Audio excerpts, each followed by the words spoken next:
po at mag-aaral po muli tayo.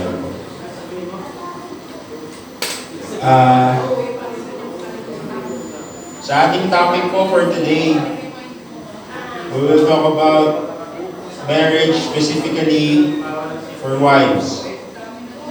So kung tayo po ay kasal na, kung tayo ay may asawa, kung tayo may balak mag-asawa, ay makinig po. Ito po ay alam na po natin lahat ito. So it's just a reminder for each and every one of us, especially for the women who are married and want to get married. Okay po? So una po, tayo po ay manalangin. Hallelujah, Lord. Lord, we thank you for this wonderful day that you have given us. Salamat po, Panginoon. At kami po ay dinako niyo sa parambahang ito. Nawa, Lord, ang banal na Espiritu, ang patuloy na pumatnubay, magbukas ng isip at puso namin upang kami po, Panginoon, ay makapag-aral ng inyong salita. Salamat, Lord, at nawa ang mga pag-aaralan po namin ay tumanim sa isip at puso namin na ito ay maging buhay na salita. Salamat, Lord, sa inyong pagsamba, papuri, parangal sa pangalan ng aming Panginoong Jesus. Amen. So sa mga, lahat po ba dito ay may asawa? So, ayun po, no? Kung wala, ay pwede pa po. Kung allowed, no po. So, in this morning, we will talk about wives. So, what is their duties and responsibility to the family? Unfortunately, I cannot speak for the wives po, no? So, we will talk about it in the whole context of family. So, kumusta po ba ang marriage life natin? Rocky, praise God, good? Praise God, no? So, kung maganda po ang marriage life natin, pwede pa pong gumanda yan sa tulong ng salita ng ating Panginoon. Kung medyo may problema, ay hindi naman po maiiwasan yan. Pero, praise God, at nandyan po ang Panginoon para tulungan tayo mas mai-correct or mas maituwid ang ating samahan or bilang isang family. Ano po? So first, ano nga po ba ang disenyo ng pamilya? So, I assume that lahat po tayo ay alam ang disenyo ng pamilya natin, no? bilang binigay gabay sa atin ng Biblia. So, next slide po. Thank you. Ayan. So, ayan po, no, makikita po natin yan. Christ, husband, wife, and children. So, sinabi po sa Mark 10, 6-8, subalit simula pa ng likhain ng Diyos ang sanlibutan, nilalang niya ang tao na lalaki at babae. Dahil dito, iniiwan ng lalaki ang kanyang ama at ina. Magsasama sila ng kanyang asawa at ang dalawa'y magiging isa. Hindi na sila dalawa kundi isa. So, in the beginning po, alam po natin na dalawa lang ang nilalang ng Panginoon, lalaki at babae. So, itong dalawa lang na to ang nagkarapatang maging pag-asawa. At the same time, to bear a child. Po.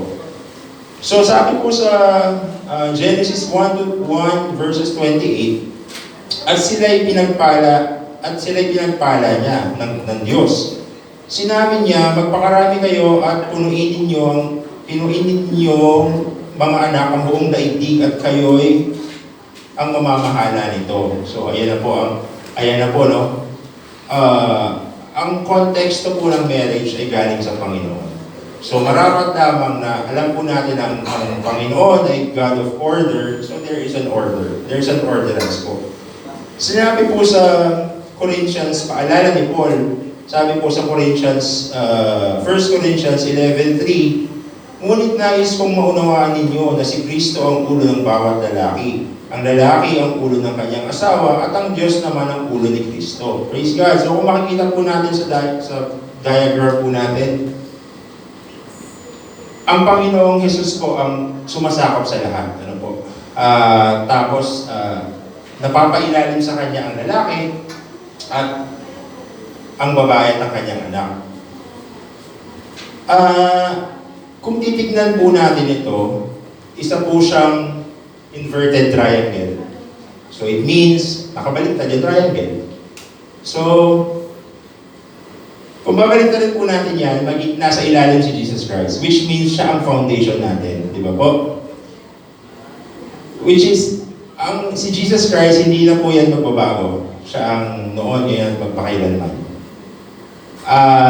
Ang husband ay siya ang susunod. Which means, pag nag-stumble ang husband, babagsak po yan lahat. Di ba po? So, masarap pakinggan na ikaw ang ulo ng pamilya pero mabigat ang responsibility mo. Huwag po natin kalimutan na our first ministry is our family. Di ba po? Nakakalungkot pakinggan, nakakalungkot tignan. Sa mga ibang churches, sa mga ibang kakilala po natin, ay they are so active in the church, but yung family po nila, medyo ligis po eh. So wag po natin kalimutan na ang unang responsibility po na, well, first po ang Diyos, wala pong question diyan. Pangalawa, pangalawa ay ang ating family po. Wag po natin pabayaan. Ano po ang sabi ng Biblia tungkol dito? Ang sino mang hindi kumakalinga sa kanyang mga kamag-anak, lalo na sa mga kabilang sa kanyang pamilya, ay tumalikod na sa pananampalataya at mas masama pa kaysa sa isang di mananampalataya. Ito po ay paalala ni Paul kay Timothy, no, na you have to take care of your household. Hindi po natin sila pwedeng pabayaan kasi po sa kanila po sila nakadepende. So po, yun ang design po, ano.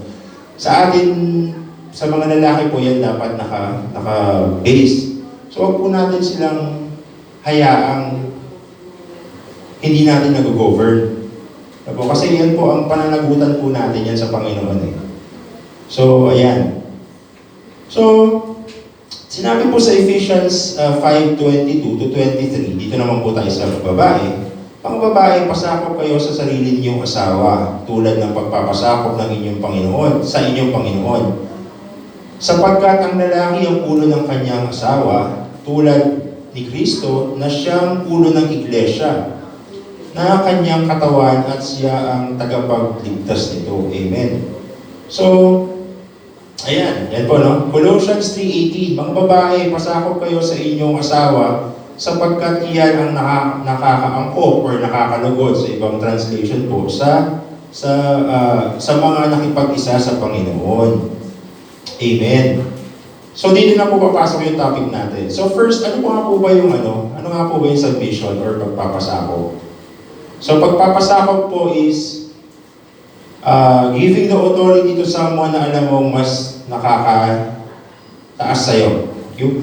So, sa ating buhay, tayo po ay nag-aral. So, nung nag-aaral tayo, hindi tayo pinapapasok ng guard kung wala tayong ID. Pag nakapasok na tayo, kailangan natin mag-submit sa teacher kasi siya ang may authority sa loob ng classroom. Nakapagtrabaho na tayo, superior natin ang mga bosses natin, boss, supervisor. So nagsasubmit tayo sa kanila. Nakapag-work tayo abroad, nagsasubmit tayo sa ating company, and even sa law ng Kuwait, no? Since we are OFW po. Sabi po sa Hebrew 3:17, pasakop kayo at sumunod sa mga namamahala sa inyo. Sila ang nangangalaga sa inyo at mananagot sila sa Diyos sa gawain ito. So ngayon po, ang pagpapasakop po ay total submission po, ano? Total submission to a superior na tao na ibinibigay po natin ang lahat ng ating will. Kumbaga po, no? Kumbaga, kung kayo po ay nagda-drive, marunong kayo mag-drive, pero ibinigay niyo yung driver seat nyo sa mas alam nyo mas marunong mag-drive sa inyo, yun ang uri ng isang pagpapasakop po, no? Ngayon, question po. So, nakapagpasakop na tayo sa school, nadaanan na po natin yan. So, anong mangyayari pag hindi tayo nagpasakop? Anong consequence pag hindi tayo nagpasakop? Isang magandang example sa Bible is Adam and Eve. They are being governed by our Lord. Di ba po? binigyan sila ng command, huwag niyong kainin ito, at sinuway ni Eva at ni Adan. So it means hindi sila nagpasako. Ano nangyari? Nagkaroon ng kasalanan. Ano nangyari? Nahiwalay ang tao. Ano nangyari? Kailangan mag-suffer ng tao. Di ba po? As simple as one sin na katulad po noon na hindi pagpapasako ay nagresulta ng pagkakahiwalay ng tao sa Diyos. So, yun po, no? Ngayon, pasok na po tayo sa ating topic. Next slide po. Ayan, why do we need to submit? Sa mga babae po ito, no? Bakit po kailangan mag-submit sa asawa? So yun nga, sabi nga po sa Colossians 3:18. Colossians 3:18, ayan. Mga babae, pasako kayo sa inyong mga asawa sapagkat iyan ang naangkop sa mga nakipag-isa na sa Panginoon. Amen. So, first po nating point is next slide. Yun. Because it is God's design and plan. So, ayan naman po, no? Ang Panginoon po, ang Diyos po natin ay God of order. Imagine, one family is being run by two heads. Mahirap po yun. Sabi nga po natin kanina, tayo ay pinag-isa na. Ang mag-asawa ay pinag-isa na. So, marapat na ang will natin, ang plans natin ay isa na lamang. So, gaya nga po nung sa family tree po na, ay ano natin, no?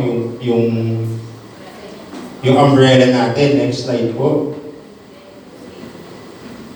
Next slide po. So yan, sabi nga po sa next slide natin, ang Panginoong Jesus, ang ating head. Tapos, next slide. Ayan. Si Jesus Christ po ang ating head. Tapos, husband, wife, and children. Dito lang po tayo iikot, no? Kasi alam na po natin ito lahat. So, it's just a reminder and reality check po. Reflection natin ito. So, sabi po sa Ephesians 5:22-23, mga babae, pasakop kayo sa sarili ninyong asawa tulad ng pagpapasakop ng Panginoon, na ninyo sa Panginoon.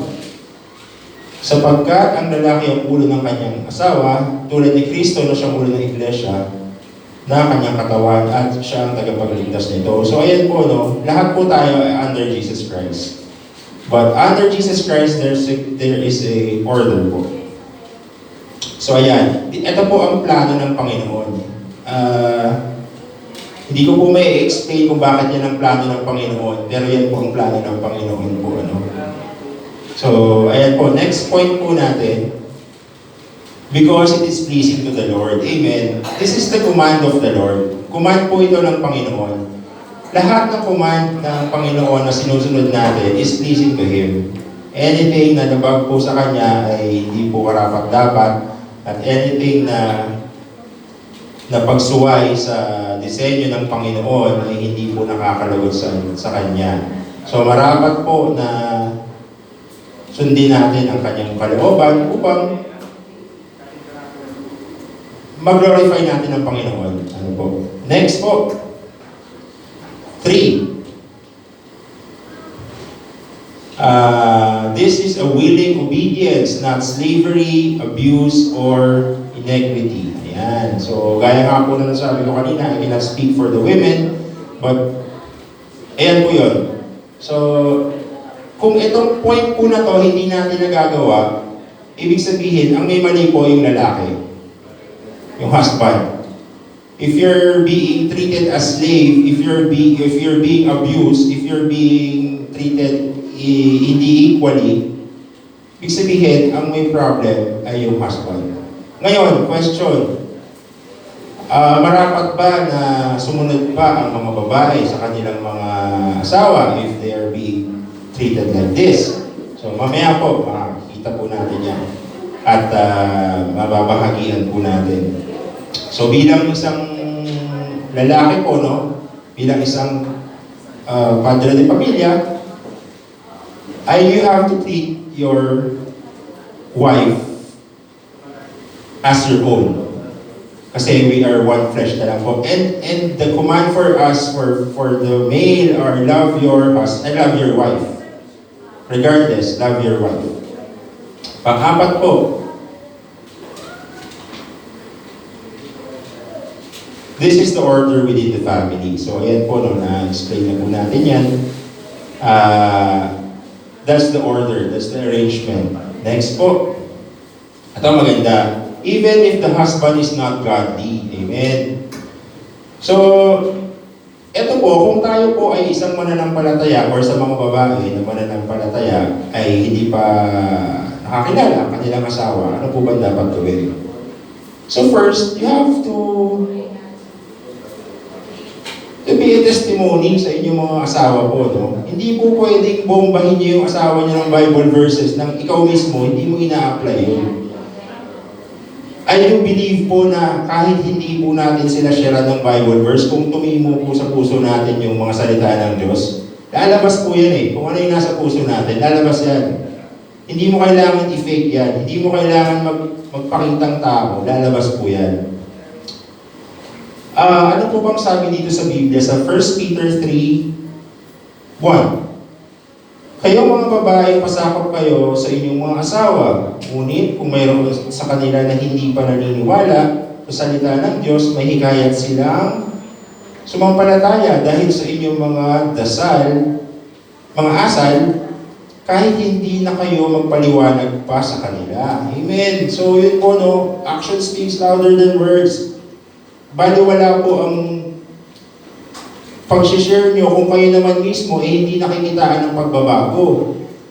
Dapat po talaga sa atin mismo manggaling yung pagbabago. Paano ka makaka-encourage? Even your friends, even your family, even your loved one. Kung salita ka ng salita, John 3:16 ka ng John 3:16, nagmumura ka naman, nagiginom ka naman, nagsisinungaling ka naman. Walang maniniwala, useless. Diba po? Meron po kaming classmate, co-work po namin, isa po siya sa, kumbaga, nire-respect namin bilang isang godly na babae. Matagal siyang, hindi siya nakakilala. So, matagal siyang believer and then hindi siya yung asawa niya is hindi believer. So, through prayers, and then eventually yung co-work po namin na-transform. After so many years, ang asawa na po niya nag-aaya sa kanya na umattend ng service, umattend ng church. And dati nag-aaway sila kasi hindi sila ayaw niya kasi ayaw na ubus yung oras sa church, naubos yung pera daw sa tithes, something like that. So kontra sila. And then, this year, praise God, inalaw niya yung asawa niya na mag-mission, I think Saudi or Pakistan, for 1 week. Own money, own time, vacation, consume lahat. So, alam niyo po yung pagbabago sa asawa niya, even though hindi siya believer, pero nakita niya yung pagbabago sa kanyang asawa, sa kanyang wife, natatransform po yun eh. So, let's be a doer, no? Huwag lang po tayo salita po. Huwag po tayo puro share lang. Gawa po. Be a living testimony po, especially to the non-believer po. So, ayan. Next. Ayan, not assume authority. So, ito po. Sabi po dito sa 1 Timothy 2:12, hindi ko pinapayagan ng mga babae na magturo, pamuno sa lalaki. So, ito pong verse na to is isang malawak na usaping teksto po ito, no? Pero ipasok po natin siya sa konteksto ng marriage. So, being a husband, you have the authority to lead your family. So, it means here na ang mga babae, they have to follow their husband. Ibig sabihin, being a one flesh po, hindi po natin kailangan maghiwalay ng landas. Ibig sabihin, kung ano pong decision natin, as a couple, as a family, they have to respect. Kasi lahat naman ng decision natin ay napag-uusapan. So, hindi ibig sabihin, sa babae ay, magaling ako, gagawin ko yung gusto ko. So, hindi po yun, no? Hindi po yun ang design ng Panginoon. Hindi po yun nakakalugod sa ating Panginoon. We should go in one direction because we are on one flesh, being as a couple. being as a marriage po, on the covenant of marriage. Next, ayan, master of household. So, ito naman po, sila naman po yung diagram po natin, sila naman po yung commander-in-chief sa bahay. Di ba po? Next slide. Hindi. Previous slide. Next ulit. Hindi. Yung diagram, sorry. So, sila po yung commander-in-chief. Ayan, yung mga babae, sila yung comforter, sila yung taga-turo, at sila yung taga-nurture ng family. So, sila yung in charge dyan, sila yung taga-tahan. Ano po bang sinasabi ng Biblia tungkol po dyan? Ano? Sabi po sa Isaiah, tandaan po natin, ang Panginoong Diyos ang nagsasalita dito. As a mother comforts her child, so I will comfort you, and you will be comforted over Jerusalem. Kung makikita po natin dito, ang Panginoong Diyos ay nagsasalita at kinumpara niya ang pagko-comfort ng isang nanay, hindi po ng tatay. Kasi trabaho po yan, or yan ang mastery ng nanay. Ito, ang pagko-comfort ng family. Sabi din po sa Proverbs 3:31, 26, 27, ang mga salita niya ay puspos ng karunungan at ang turo niya ay pawang katapatan. Sinusubaybayan niya mabuti ang kanyang sambahayan at hindi tumitigil sa paggawa araw-araw. So yan, they nurture our family, our kids, tuturo ng tamang turo sa mga bata at taga-comfort. So, yun nga po, no, sila ang commander-in-chief ng tahanan dahil sila yung taga-tahan sa ating pagod na buhay. Physical na. So, ayan, next. Next po. Next. Ayan, conclusion. Bilis lang po yung topic natin. Ang babae at lalaki po ay equal sa mata ng Panginoon. Di ba po? And every part of the society has a God-ordained order. So lahat po yan, lahat tayo ay nasasakupan at nagpapasakop sa mga governing body na inilaan ng Panginoon. At husband is the head of the wife. So short testimony bago po tayo matapos.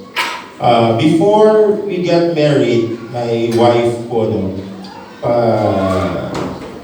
nag-engage po kami sa deep na prayer and devotion. Every day, for 3 months, I think po. Pray kami. Imagine for 3 months, I'm praying for her, for my wife na maging submissive ka. Kasi yung asawa ko po ay medyo, leader type at alpha. Kumbaga yun, medyo strong po ang personality niya. So for me, hindi ako ganun eh. Hindi strong ang personality ko.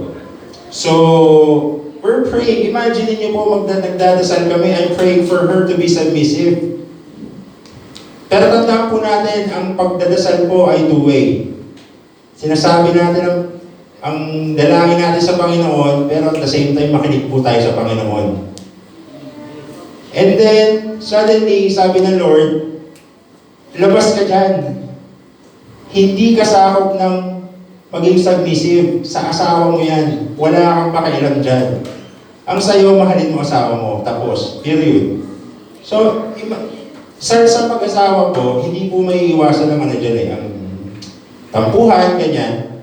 So, every time na magkakaroon po kami ng misunderstanding ng dilaw po, ni Mrs., magpa-pop up lang sa mind ko, you have to love your wife. Period. Regardless kung sino ang mali, kung sino ang tama, love your wife. So yun po.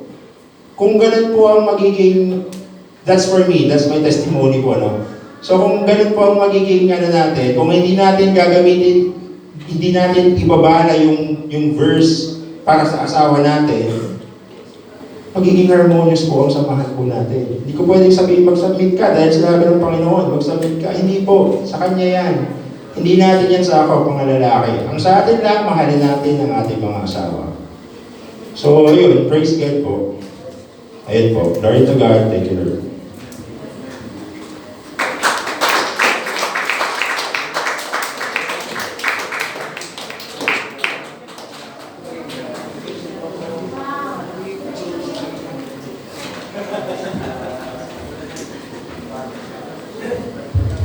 Hello? Sorry.